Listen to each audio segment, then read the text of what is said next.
Hey everyone, this is Dr. Sho, the Japanese behaviorist. Have you watched The Queen's Gambit? I really enjoyed it. As a behaviorist, it was especially interesting to see how Beth's addiction developed alongside her chess talent. The show does a really good job at depicting the behavior aspect of addiction. In this video, I want to analyze Beth's addiction from the behaviorist point of view. This is Behavior Analysis of The Queen's Gambit. First off, spoiler alert. If you haven't watched the show yet, please note that there are some spoilers. Second, addiction is a complex issue. The behavioral component is just one aspect. Now, let's dive in. The Queen's Gambit is a story about Elizabeth Harmon's journey to becoming the world chess champion. From her childhood, Beth has two noteworthy characteristics. One is her extraordinary talent for chess, and the other is her addiction to drugs and alcohol. And those two are intertwined. The show captures the behavior process of addiction very clearly. If I take a risk of oversimplification, addiction can be defined as a person repeating the same thing over and over. And if that's the case, a behaviorist might ask, what makes people do the same thing again and again? The answer is that's because they get something out of it, or they get rid of something by doing it. If it's drug addiction, what does Beth get or get rid of by taking that drug? If it's alcohol, what does she gain by drinking? Behavior theory indicates that addiction develops when a person obtains some kind of an effect from the substance that they are addicted to. And if that's the case, behavior theory further indicates that if one can get the same effect from something other than drugs and alcohol, one can then overcome addiction. And this is what happens to Beth. Let's take a look at how Beth develops and overcomes her addiction. Beth seems to gain two things from that drug. One is that she can get rid of the negative feeling, and the other is that she can visualize the chessboard in hallucination. Now, because of those two functions, Beth's addiction has two different prognoses, and I'm going to talk about them one by one. First, let's take a look at the drug's calming effect and how it develops over time. In episode 1, Beth is having a difficulty sleeping at night because she sees the flashback of her traumatic memory. When she takes the pill, she sleeps nicely and is removed from her traumatic flashback. This is the beginning of her drug addiction. This point can be seen when Beth shows signs of habit of taking drugs every night. She hides extra pills in the cup. Her friend Jolene advises her to take the drugs at night, and she reaches out for her drug when she sees the flashback in the last episode. It is most likely the case that Beth's drug addiction developed primarily because she wanted to avoid her traumatic memories. Her drug addiction develops into alcoholism in the middle of the show. This is partly because her drugs run out, and partly because of people around her. Beth sees people drinking alcohol when they get upset. She sees this first when Mr. Scheibel drinks whiskey when he loses to her. She sees her adoptive mother drinking in disappointment too. Those two adults model for her how to use alcohol to cope with difficult situations. And she does exactly that in episode 3. At her classmate's sleepover party, she gets upset, goes home, and takes the pill with whiskey to calm herself down. From here on, whenever Beth gets upset, she drinks alcohol instead of taking the pill. The drug is replaced by alcohol because she discovered that the alcohol has the same calming effect and was more easily accessible. Beth's addiction shows a further development. She finds another way to gain a calming effect besides alcohol and drug. In episode 5, she goes to the second US championship, and this time Benny upsets her by speed chess. Interestingly, she doesn't go drinking.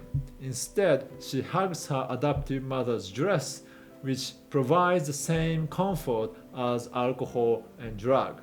Here, alcohol is replaced by her adoptive mother's dress to provide the same calming effect, and we call that a coping strategy. Beth further strengthens her coping strategy. In episode 6, she stays sober when she obtains support from Benny, who provides the same calming effect for her. In episode 7, even when her traumatic memory returns the night before the match against Volkov, she is able to throw away the pills and stays sober. The match against Volkov continues for 2 days, and at the second night, Towns shows up, and so do her friends and Benny. She remains calm and sober the whole time thanks to her social support. So one aspect of her addiction develops and disappears as she finds other means to obtain the same effects. She started off by taking the pills at night to calm herself down. Then, as the drug runs out, she finds alcohol to get the same effect. Later, she finds the use of her adoptive mother's dress and her social group to obtain the same calming effect. She was able to overcome her addiction because she was able to find other, healthier means to obtain the same effect. Now, the drug has another, more interesting effect. When Beth takes the drug, she sees the hallucinations, and to experience this effect, Beth keeps taking the drugs even after she finds alcohol and other means. The hallucinations first appear in episode 1. It was the night after she witnesses Mr. Scheibel playing chess in the basement. The hallucination keeps happening night after night as she takes the pills and as she learns to play chess. By episode 2, she clearly expects the hallucinations to occur whenever she takes the pill. She steals the pills from her adoptive mother, lays down on the bed, and stares at the ceiling. When the hallucinations don't show up, she rips the clothes on the ceiling so that the hallucinations can appear. And this becomes a pattern. When she faces the Kentucky champion, she takes the pill, sees the hallucination, and she wins. But as Beth continues to play chess, she experiences moments where the drug and the hallucinations do not go together. For example, in episode 3, Beth sees the hallucination-like effect on the chessboard when she faces Benny, the US champion, even when she's not taking the drug. Contrarily, in Paris, when she faces against Borgov, she does not see the hallucinations even when she takes the drug. This suggests another possibility that she is hallucinating not because of the drug, but because she is confident and in control. At the first US championship, she has a plan and she is in control. She experiences hallucinations without the drug. In Paris, against Borgov, even though she takes the drug, she is intimidated and she is hungover. She does not experience the hallucinations. And this provides a hope that her hallucination-maintained drug addiction can be replaced by other means. If she can be confident and in control, she can see the hallucinations even without the use of the drug. And this happens gradually. Beth gradually develops self-control over time. In episode 4, when she goes against the Russian kid, she discovers that she can actually take control of this kid, which was what her opponents have done to her in the past. In episode 7, when she goes against Volkov, she remains calm and sober the whole time. When Volkov makes a mistake, Beth sees it and remains calm. She takes a deep breath and the hallucinations shows up without the use of drugs. The hallucination seems to occur when Beth is relaxed and confident, which in the beginning was mostly induced by the drug.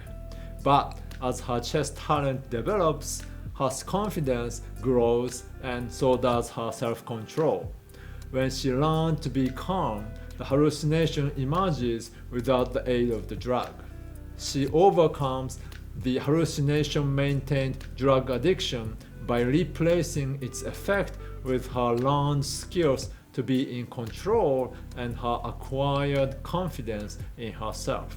To sum it up, the behavior theory of addiction sees that Beth overcomes her drug and alcohol addiction when other environmental events replace the drug's two effects. Her coping strategy and social support begins to provide comfort from her anxiety and her traumatic memory. Her learned ability to stay confident in chess provides those same hallucinations. Again, addiction is a complex issue and the behavioral component is just one aspect. Beth's addiction is much more complicated than what I just described. But from the behaviorist point of view, the Queen's Gambit is a profound example of how the environment plays a significant role in addiction. So, what is your take on Beth's addiction? Please let me know your thoughts in the comments section below, and please don't forget to subscribe. See you in the next video. ありがとうございました。